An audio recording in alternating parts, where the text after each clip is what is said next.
মুহূর্তে আমি আমাদের অন্যান্য আলোচনা শুরু করার আগে সবার আগে চলে যাবো, আমার সঙ্গে রয়েছেন বাংলাদেশ থেকে বিএনপির চেয়ারম্যান ফিরোজ মোহাম্মদ লিটন। সরাসরি চলে যাব বিএনপির চেয়ারপারসনের কাছে। অনেক স্বাগত আপনাকে ফিরোজ সাহেব, ভারত থেকে আপনাকে শুভেচ্ছা। হ্যাঁ, আপনাকে অভিনন্দন বাংলাদেশ থেকে। এবং বিপুল মার্জিনে এগিয়ে গিয়েছেন আপনারা এবং আশা করছি আর জাস্ট কয়েকটা ঘন্টার ব্যাপার এবং তারপর আপনারা একটা স্থায়ী সরকার উপহার দিতে চলেছেন বাংলাদেশকে। ইতিমধ্যে আমাদের দেশের প্রধানমন্ত্রী জানিয়েছেন তারেক রহমানকে। আপনাকেও আমার তরফ থেকে, স্বর্ণালী সরকারের তরফ থেকে আরেকবার করে শুভেচ্ছা। আমার প্রশ্ন, আপনাকেও আমাদের বিএনপির পক্ষ থেকে শুভেচ্ছা এবং বাংলাদেশের জনগণের পক্ষ থেকে শুভেচ্ছা, তারেক রহমানের পক্ষ থেকে শুভেচ্ছা। অনেক ধন্যবাদ। কি মনে হচ্ছে এই যে ফাইনালি যে বাংলাদেশের মানুষ যে ফাইনালি একটা নির্বাচন হলো, দীর্ঘদিন ধরে নির্বাচনের দাবি ছিল এবং এর আগে যে অন্তর্বর্তীকালীন সরকার ছিল তা তো নির্বাচিত সরকার ছিল না, আপনিও জানেন আমরাও জানি, এবং তা নিয়ে বিস্তর অভিযোগ রয়েছে, বিস্তর আমরা ভয়ঙ্কর কিছু অরাজকতা নৈরাজ্যের পরিস্থিতির সাক্ষী থেকেছি আমরা।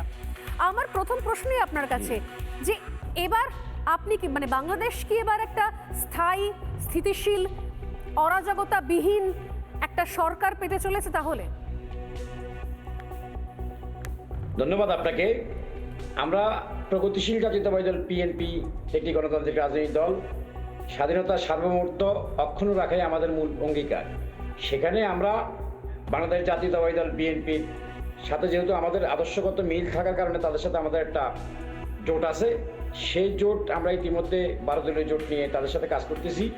দীর্ঘ 15.5 বছর বাংলাদেশের মানুষ তাদের ভোটাধিকার থেকে বঞ্চিত ছিল। শুধু তাই নয়, মানুষ একটা অনিরাপত্তার মধ্যে, পুরো জাতি একটা ঝুঁকিপূর্ণ অবস্থার মধ্যে বিরাজ করতেছিল। সেখান থেকে আমরা একটা উত্তরণের জন্য দীর্ঘ আন্দোলন সংগ্রাম মাধ্যমে যে কোটা আসন নিয়ে একটা আন্দোলন শুরু হয়েছিল, তারপরে সেটা আবার বৈষম্য বিরোধী আন্দোলনে রূপান্তরিত হলো। তখন আমরা দেখলাম যে আমাদের কাছে এদেশের কমলমতি সন্তানরা, তারা আমাদের সন্তান, তাদের বিরুদ্ধে তারা সরকার যেভাবে তাদের উপর নির্যাতন করেছে, তার থেকে জনগণের একটা সিম্পিতি তাদের পক্ষে চলে গিয়েছিল। আমরা সকলে মিলে তাদেরকে রক্ষা করাই ছিল তখন আমাদের মূল লক্ষ্য। সেখানে আমরা জানতাম না যে এখানে একটা রাজনৈতিক কৌশল অবলম্বন করতেছে। তারপরেও আমরা একটা বিজয় অর্জন করেছি। বাংলাদেশে গণঅভ্যুত্থান পরবর্তী একটা সরকার আমরা চেয়েছিলাম, যে সরকারের মাধ্যমে একটা আপনারা একটা সময়ের পর থেকে ইউনূস সরকারের থেকে সমর্থন প্রায় তুলে নেওয়ার মতো জায়গাতেই ছিলেন। আপনারা চাপ দিয়েছিলেন যে নির্বাচনটা হোক, নির্বাচন ছাড়া কেন সরকার চলবে, এবং বাংলাদেশের মানুষও চেয়েছিলেন নির্বাচন, আপনারাও চেয়েছিলেন নির্বাচন। হ্যাঁ, আমরা নির্বাচন চেয়েছি। আমরা চাইনি, এতদিনের সময় আমরা দিতে চাইনি। আমরা চেয়েছিলাম যে গণঅভ্যুত্থান পরবর্তী একটা দ্রুত নির্বাচন হয়ে যাক, কিন্তু সেখানে এনসিপি তো ছিল না। এই বৈষম্য বিরোধী ছাত্র নেতারা ইউনূস সাহেবকে মনে হয় একটা ঘরের মধ্যে অবরুদ্ধ করে রেখেছিল। তাদের ইচ্ছা মতো তারা খেয়াল খুশি মতো যা খুশি তা করে গিয়েছিল। কিন্তু আমরা চুপ করেছিলাম এই কারণেই যে যেহেতু ওরা ছোট মানুষ, ওদের এখনো অনেক অভিজ্ঞতার কম আছে, অভিজ্ঞতার অভাব আছে, তো তাদেরকে একটা আমরা তাদের কোনো ডিস্টার্ব করিনি। কিন্তু তারা মানে রাজনীতিকে এমন জায়গায় নিয়ে গেছে যেখানে শুধু এখন বাংলাদেশের মানুষ, এই আপনারা অনেকেই লক্ষ্য করতেছেন তাদের বক্তব্য এবং তাদের যেই মানে আরেকজনের প্রতি অ্যাটাক করে বক্তব্য দেওয়া, এই ধরনের মানুষ এখন তাদের প্রতি মানে অনীহা চলে এসেছে। আর পাশাপাশি আপনি যেটা বললেন, এবার একটা কথা বলুন লিটন সাহেব, একটা কথা বলুন যে আমি দেখলাম যে ভোটে কিন্তু হিন্দুরা যারা ভোট দিতে পেরেছেন তারা কিন্তু আপনাদেরকেই ভোট দিয়েছেন, আপনারা কিন্তু বিপুল ভোট হিন্দুদের ভোট পেয়েছেন। আমার একটাই প্রশ্ন এপার থেকে, যে হিন্দুদের স্বার্থটা এবার আপনারা দেখবেন তো? হিন্দুরা সুরক্ষিত হবে তো নতুন সরকারের আমলে তারেক রহমানের নেতৃত্বে? আমি আপনি আমার কথা রাগ করবেন না, বাংলাদেশের হিন্দু সম্প্রদায় ভারতের থেকে নিরাপদ আছে এবং আমরা তাদেরকে সবসময় নিরাপদ, একে অপরের প্রতি মানে একসাথে মিলেমিশে তাদের সাথে বসবাস করতেছি। আমাদের মতো এভাবে তাদেরকে কেউ কোনো সময় নিরাপত্তা দিতে পারে না। আর আশা করি বাংলাদেশে আগামী দিনে যে জাতীয় শক্তির বিজয় এবং তারেক রহমানের প্রশ্ন কেন করছি আপনিও বুঝতে পারছেন, কারণ বিগত সময় আমরা দেখেছি ইউনূসের আমলে যে ভয়ঙ্কর পরিস্থিতি ছিল, যেভাবে কোথাও সেখান থেকে প্রচুর মানুষকে দেশ ছেড়ে পালাতে হয়েছে। হ্যাঁ, অনেককে রাজনৈতিক দল করার জন্য, অনেকে শুধুমাত্র হিন্দু হওয়ার জন্য, যেভাবে কোথাও একটার পর একটা ঘটনা ঘটেছে, দীপু দাসের মতো ঘটনা ঘটেছে। আমার একটাই প্রশ্ন যে আপনারা অন্তত তাদের হিন্দুদের স্বার্থ, সংখ্যালঘুদের স্বার্থটা আপনারা সুনিশ্চিত করবেন তো? এটুকু আপনারা কথা দিচ্ছেন তো? ইনশাল্লাহ আমরা শুধু সংখ্যালঘু না, আমরা সকল ধর্মের মানুষকে নিয়ে একসাথে বসবাস করতে চাই বাংলাদেশে। আর আমরা এই ভারত আমাদের শত্রু বলে মনে করি না, আমরা ভারতের বন্ধু মনে করি, কিন্তু ভারত দীর্ঘদিন যাবত আমাদের এই সীমান্ত হত্যা চালিয়ে যাচ্ছে এবং আমাদের এই তিস্তা সমস্যার সমাধান করতেছে না। আমরা চাই ভারত আমাদের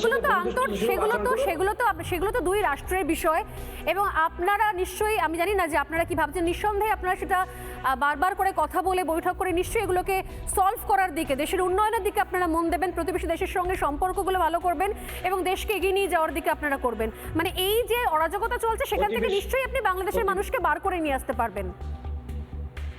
না, প্রতিবেশীদের প্রতি আমাদের যে ব্যবহার, মানে আমরা তাদের প্রতি যে সহানুভূতিশীল আচরণ, এতে আমরা মনে করি যে আমরা মোটামুটি তাদের পক্ষে সবসময় আমরা তাদেরকে আগলে ধরার চেষ্টা করি। কিন্তু ভারত যে আমাদের এই সীমান্তে পাখির মতো গুলি করে আমাদের নাগরিকদের হত্যা করে, এটাও কিন্তু আমরা তাদেরকে এটা নিয়ে অনেক বিতর্ক রয়েছে, এটা কোনো প্রমাণ সেই অর্থে নেই। বিভিন্ন বিষয় নিয়ে এই নিয়ে বহুবার কথা হয়েছে, ভারতের তরফ থেকে এক ধরনের বয়ান দেওয়া হয়েছে, আপনাদের দেশের তরফ থেকে বয়ান দেওয়া হয়েছে। আমার বক্তব্য হচ্ছে যে আমি জানি না যে এই যে সীমান্ত যে সংস্কারের যে আইন আপনারা নিয়ে আসছেন, সেই আইন হয়তো আনার পর আপনারা নিঃসন্দেহে প্রতিবেশী দেশের সঙ্গে কথা বলবেন বলে আপনারা এগোবেন হয়তো, কিন্তু আমি যেটা প্রশ্ন করছি, বলুন। আমরা চেষ্টা করতেছি ভারতের সাথে আমাদের সুসম্পর্ক থাকা, কিন্তু আমাদের সাথে যেন শত্রুতা না হয়। আমরা এই জন্য চেষ্টা করতেছি যে তারা যেন এই আমাদের পূর্বের যে সমস্যাগুলি, মানে আন্তর্জাতিক সমস্যাগুলি সমাধান করে দেবে।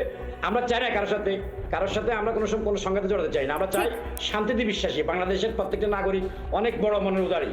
আমরা আশা রাখলাম, অনেক ধন্যবাদ লিটন বাবু। আমরা আশা রাখলাম তাই যে আপনি যে কথাগুলো বললেন, ধরে নিলাম এটা আপনার একটা জাতীয় দলের প্রতিনিধি হিসেবে আপনি কথাগুলো বললেন, এবং নিঃসন্দেহে আগামী দিনে আপনারা এই দিকেই নজর রাখবেন, প্রতিবেশী দেশের সঙ্গে সম্পর্ক ভালো করা যেটা আপনার কাছে প্রায়োরিটি বলেন, এবং অবশ্যই সংখ্যালঘুদের সুরক্ষা নিশ্চিত করে দেশকে অগ্রগতির দিকে এগিয়ে নিয়ে যাওয়া, উন্নয়নের দিকে এগিয়ে নিয়ে যাওয়া, এই হিংসার রাজনীতি যেন বন্ধ হয় আমাদের প্রতিবেশী দেশে। Thank you so much Liton Babu, thank you so much. Thank you. নানা ধরনের কন্টেন্ট দেখার জন্য লাইক করুন, শেয়ার করুন আমাদের ফেসবুক পেজ, সাবস্ক্রাইব করুন আমাদের ইউটিউব চ্যানেল। পাশাপাশি অন্যান্য ব্রেকিং নিউজের জন্য অবশ্যই চোখ রাখুন রিপাবলিক বাংলায়।